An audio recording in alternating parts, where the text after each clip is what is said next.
नमस्कार। चिता आंदोलन शीर्षक की दूसरी कड़ी में आपका स्वागत है।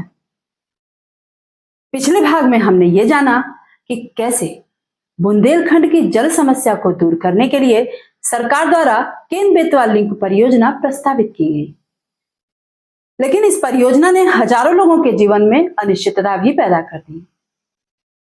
अब सबसे बड़ा प्रश्न यह है कि क्या आंदोलन केवल मुआवजे को लेकर है या फिर इसके पीछे कहीं अधिक गहरी पीड़ा छिपी हुई है। आपकी क्या राय है, कमेंट में जरूर बताइए। किसी शहर में रहने वाले व्यक्ति के लिए जमीन केवल संपत्ति हो सकती है, लेकिन आदिवासी समाज के लिए यह जमीन उनकी पहचान है। उनके लिए तो वह वही जमीन है जहां उनके पूर्वजों ने निवास किया। यहीं पर उनके देवी देवताओं का स्थान है और इसी भूमि पर अनेक त्योहार, परंपराएं और सांस्कृतिक स्मृतियां बसती हैं। शायद इसीलिए जब विस्थापन की बात होती है तो केवल मकान नहीं बदलता, अपितु तो पूरा जीवन ही बदल जाता है। हालांकि प्रदर्शनकारियों का कहना है कि वे विकास विरोधी नहीं हैं, बस उनकी कुछ मांगे हैं जिससे विस्थापन के बाद उनका जीवन सुगम हो सके। वो मांगे हैं पुनर्वास पहले, विस्थापन बाद में, उचित और पारदर्शी मुआवजा, भूमि के बदले भूमि जहां भी संभव हो सके, आजीविका की दीर्घकालिक व्यवस्था, वनाधिकारों और पारंपरिक अधिकारों का सम्मान और आखिरी में पुनर्वास प्रक्रिया में स्थानीय समुदाय की भागीदारी। आंदोलनकारियों का यह भी कहना है कि यदि यह बातें सुनिश्चित हो जाएं तो संघर्ष की स्थिति टाली जा सकती है। इस जगह प्रश्न यह भी है कि इस मामले में सरकार का क्या कहना है।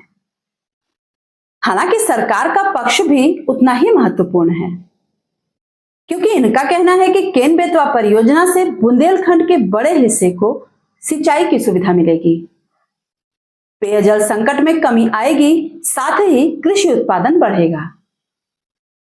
इतना ही नहीं, रोजगार के अवसर भी पैदा होंगे और भविष्य में सूखे से निपटने में सहायता मिलेगी।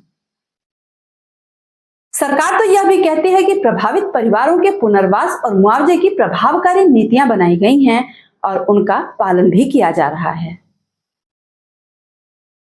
विवाद यहीं से शुरू होता है, क्योंकि एक तरफ सरकार का कहना है कि पुनर्वास की व्यवस्था है, जबकि दूसरी ओर कई प्रभावित परिवार यह कह रहे हैं कि व्यवस्था पर्याप्त नहीं है और जो थोड़ी बहुत है भी उसके क्रियान्वयन में समस्याएं हैं। वैसे सरकार की कथनी और करनी के क्या हाल हैं, ये बात किसी से नहीं छिपी है।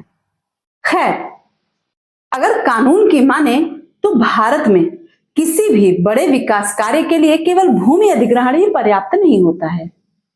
इसके साथ कई कानूनी प्रक्रियाएं भी जुड़ी होती हैं, जैसे भूमि अधिग्रहण, पुनर्वासन एवं पुनर्स्थापन में उचित प्रतिकर और पारदर्शिता का अधिकार अधिनियम 2013, जिसका उद्देश्य प्रभावित लोगों को उचित मुआवजा और पुनर्वास सुनिश्चित करना है।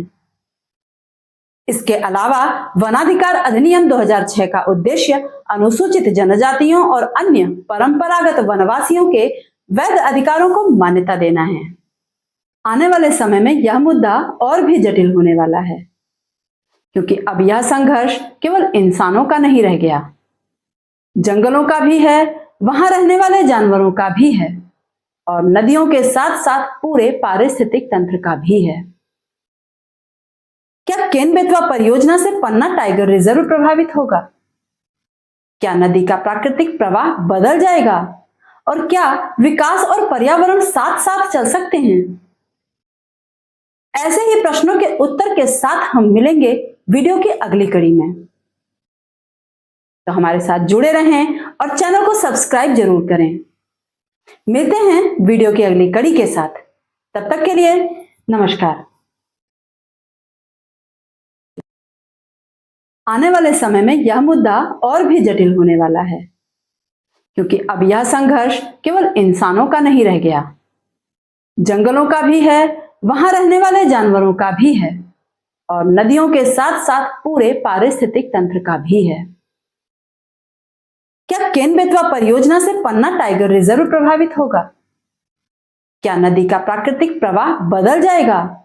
और क्या विकास और पर्यावरण साथ साथ चल सकते हैं? ऐसे ही प्रश्नों के उत्तर के साथ हम मिलेंगे वीडियो की अगली कड़ी में। तो हमारे साथ जुड़े रहें और चैनल को सब्सक्राइब जरूर करें। मिलते हैं वीडियो की अगली कड़ी के साथ। तब तक के लिए नमस्कार।